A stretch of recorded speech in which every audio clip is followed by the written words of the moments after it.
not you are playing the Elgar Violin Concerto like me, or you are just starting out to play the Vivaldi A Minor Concerto in Suzuki Book 4, shifting is something you're gonna have to learn how to do if you want to play really any interesting violin music, and you might as well learn how to do it correctly. And that is the theme of today's video.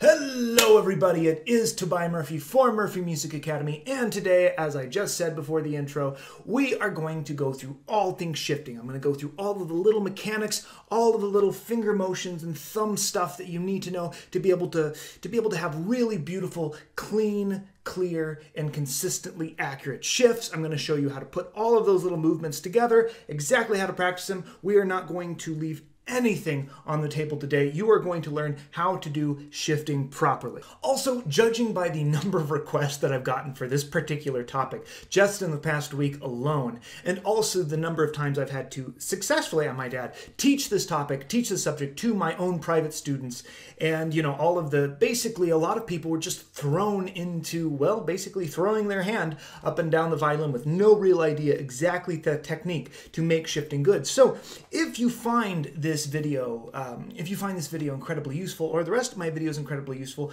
please like the video, comment on it, comment on something else you'd like me to cover, subscribe to the channel, and please share this video and my other videos with anyone else that needs technical help with the violin. Now back to shifting. Now I realize that I've kind of become the anti-shoulder rest guy.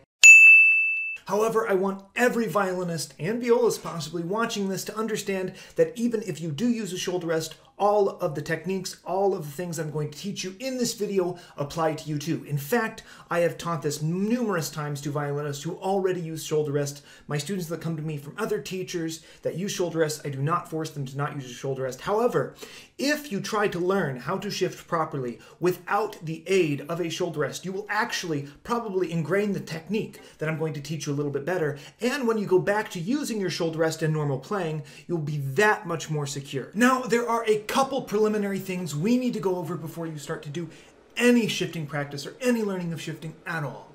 Now, the first thing I want to make sure that you understand you cannot do while learning to shift is to squeeze the fingers too hard on the strings. So it doesn't matter what thumb position you're doing. Go back and check out my thumb position video. If you're using this thumb position or this thumb position or this thumb position, you can squeeze with all of them, and it's all going to have the same result. Also, that sound you just heard, that's not an exaggeration. I hear that all the time. Whenever I get a student that comes in and the previous teacher didn't teach them how to, play with a lighter hand, and then I try to teach them how to shift and to do scales, I hear that you can hear it just over every single note, and it also makes them less accurate. Probably some of you sound like that. So one of the first things you're going to want to check before you start doing shifting practice is to see how light of pressure you can get away with and still have a clear sound. Now, one of the quickest ways for you to reduce the amount of pressure you are putting onto the fingerboard and onto the strings is to actually just change the angle of your fingers a little bit as they make contact with the string. So instead of going from playing, if you're playing right on the tip of your finger, you want to go instead play somewhere between the tip of the finger right here and the pad of the finger. So somewhere about right there. Now, for a visual of what it would look like to put your fingers on the tips as opposed to between the pad and the tip, this is the tips of the fingers, sort of putting like that. You can see how tight my hand is doing this. And then, of course, if I were to put my fingers down flat, this would be what it looked like to put the fingers right on the pad. So instead, I'm going to find a much more natural curve here that is between the tips and the pads. Now, this is going to reduce tension in your hand for two reasons. First off, this is just a much more natural curve to your fingers.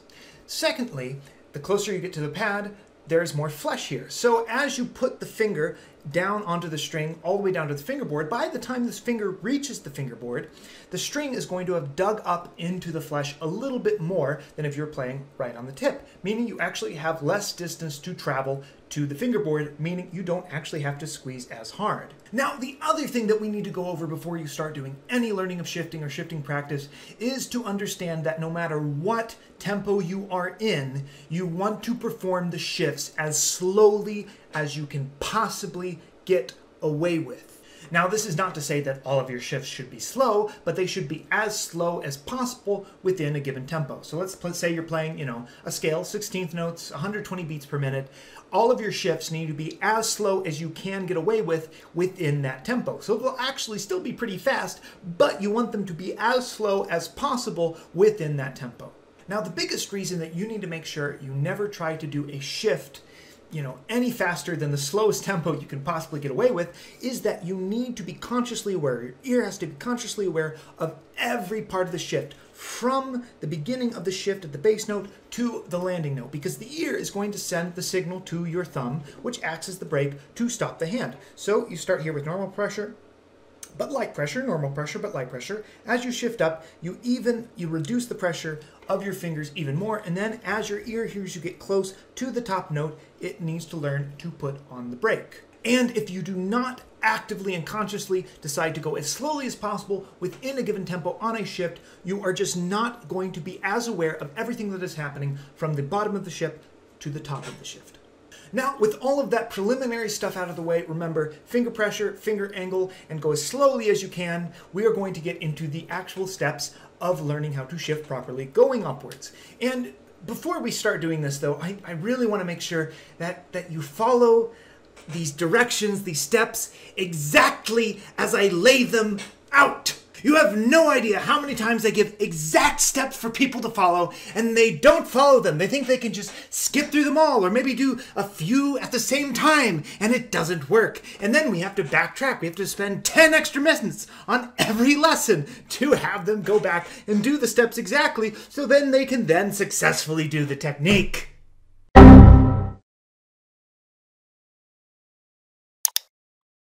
Oh, whew. Okay, sorry about that.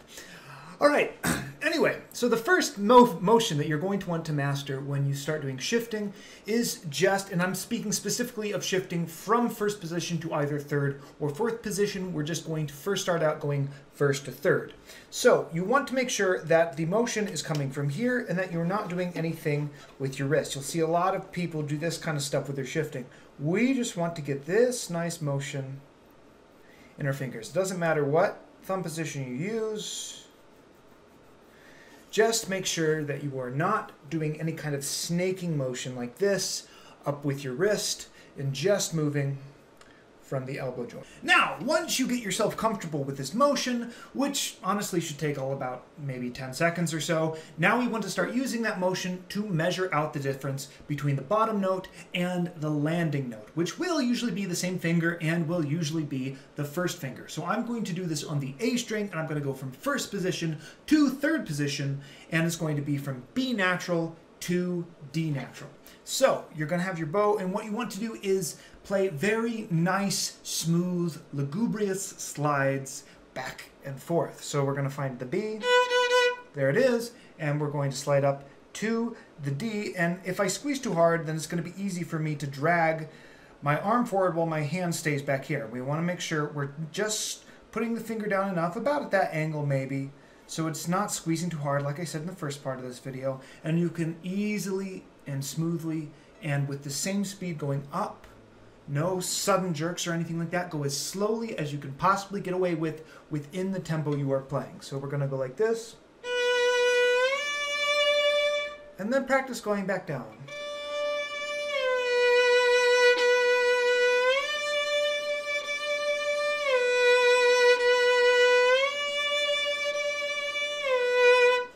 And it's okay to do vibrato, it'll keep your hand nice and loose. Now, while there are going to be times when you're going to shift from one finger to a third up on the same finger, most of the time, especially if we're doing things like scales, which, the building blocks of all pieces, we're going to have to put a finger in between the bass finger and the landing finger. Now, this is where your thumb especially becomes involved. Not just to keep the fingers from pinching too hard, but the thumb also is going to help you sort of replace, so I'm going to go 1, 2, and then 1. The thumb is going to help me replace the second finger with the first finger, so there's not this weird extra noise. It'll be an easy, nice, smooth transition from 1, 2 to 1. So the mechanics of this particular technique, let me put my bow down here, let's see if you can see my fingers very clearly here, is that I'm going to almost, using my thumb under here, I'm going to push use my first finger to sort of get underneath the second finger and kind of push it out of the way.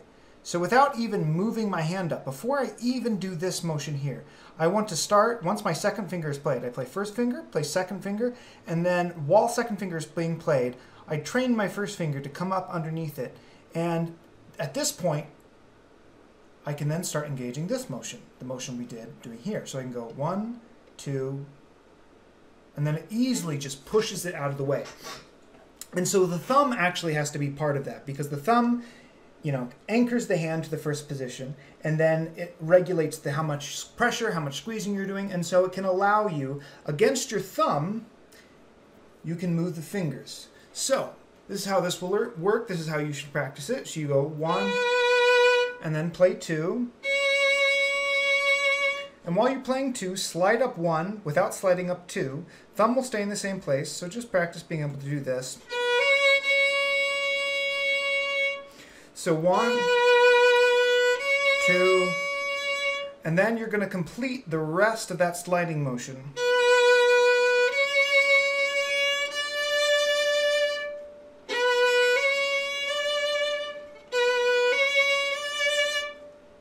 Pretty simple, right?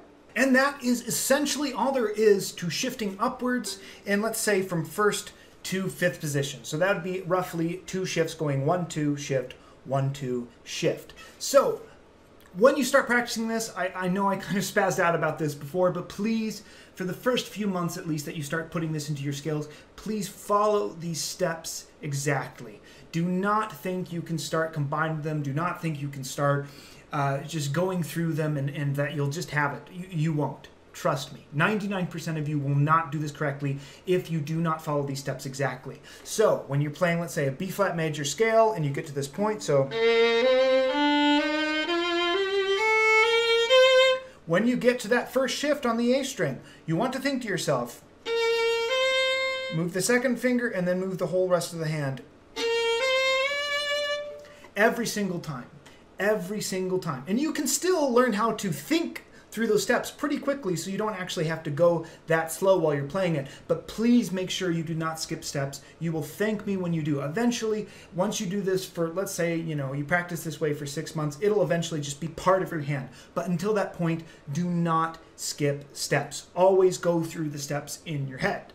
Now, as for shifting beyond fifth position, the technique is relatively the same, and I am speaking of going up, not downward shifting. Downward shifting is for the next video. But you are going to be doing the same thing with your first finger going underneath your second finger, moving into the next position. The difference between going from first to fifth position and from fifth position onward is that instead the instigation of the shifting motion is not going to come from your elbow, but instead going to come from your hand. This is because for most people, by the time you hit seventh position, your thumb is stuck here. Really can't go any higher. So you're going to, instead of moving this way, you're going to have to move this way. So your thumb's going to become the anchor and everything is going to move around the palm of your hand. So here are the steps. So let me find a seventh position. I'm going to stay in the B-flat major scale, so I think that'll be E-flat. So there I am in seventh position, and I want now to go to ninth position. So I'm still going to go 1 to 1. I'm going to measure the distance out between E-flat and G natural. So now I'm just going to push from here, though.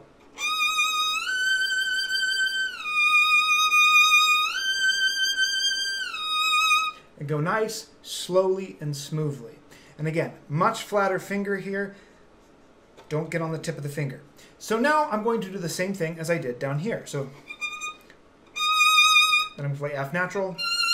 Then I'm going to stick the first finger right up underneath the F natural, the second finger, so, but not too much so it knocks it out of tune, but just enough so it's right underneath there, ready to go. And then push up into ninth position.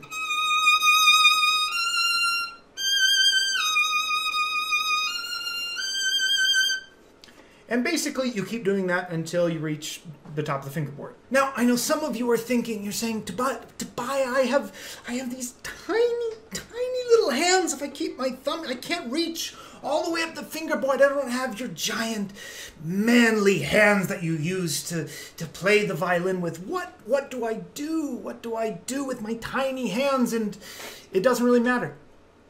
It doesn't, no. If you have giant fat hands, you can learn to play the violin just as well as someone with tiny little hands can learn to play the violin really well. You just are going to run into different challenges. So, if you have small hands, here's my tip for you. This is the only time, I know I'm the anti-shoulder rest guy and say you should always hold the violin in your hand. This is the only time where you're going to allow yourself to hold the violin with your neck and shoulder. Now, I still don't advocate squeezing like this. I still think you can do this without a shoulder rest, but one of the things you can do is actually just allow the violin to kind of sit on your shoulder a little bit. Now, I use a pad. Some people think that's cheating, but I do stick a towel under my shirt. I am not against pads. I would like to learn, and I do practice scales with nothing at all. But, when I switched over from a shoulder rest, I played with a pad because that was the easiest way to switch over. And, that's what I'm used to now. So, what I would suggest, and as you see, I have nothing here right now, and I can do this without a pad. It's just much more comfortable for me to do it with a pad. If you are going to go into a super high position where you can't really reach or really play, a normal scale without your thumb leaving this spot right here, then just allow the violin to rest here. Actually, let it rest on your shoulder here, like this. It's really not going to dampen the sound that much. And then bring your thumb up here. Or for some people, they'll bring it here. I have some of my female students who have really small hands. If they want to get that same kind of pulling motion, they will just attach their thumb here instead of here. So, for example, let's say for me, a piece that I might have to leave my thumb and actually bring it up here, and I'll just kind of push up against here so the violin doesn't fall over here this way, is Le Rondé de Temps by Bazzini. So there's a section that goes...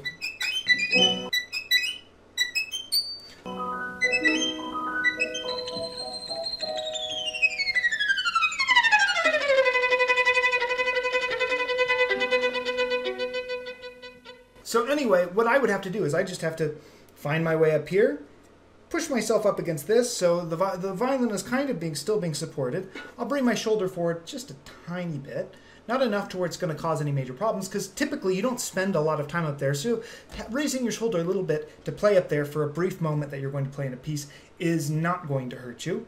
And then just let go of your thumb here, find a way to get your thumb from here to here. And then it's actually not that hard to be able to get it back. So you just have to get used to letting go of the thumb here, finding a place where you can kind of support it on your shoulder, kind of support it on your thumb, find another place for your thumb. For some people, that is the shoulder of the violin here. Sometimes when I have to play up really high, I'll just stick my thumb right up here. And that is how you play with smaller hands, or that is how you play in the super high positions on the rare occasions that you do have to play up there. Anyway, I have been Tobiah Murphy for Murphy Music Academy, and this has been how to properly do upward shifting on the violin without or even with a shoulder rest. Now, as for downward shifting, I've decided to make that a video of its own. This video has already gotten a little bit too long, I think, so I'm just going to put that into the next video. As soon as this video drops, I will be hard at work on creating the video on downward shifting. The technique is similar, but it's actually a little bit different, and it's the thing that most people get confused at, where how do you do proper downward shifting when you don't have a shoulder rest, when you hold the violin in your left hand as opposed to with your neck. So I'm going to go through all of that next time, and if you haven't already, please subscribe. You're going to want to know when I drop that next video if you've been curious, and I know many of you have, on how to do proper downward shifting without a shoulder rest. Anyway, follow all of the steps to upward shifting exactly as I laid them out, and I know you will, because just like me, you understand there is no pleasure in mediocrity. I'll see you next time.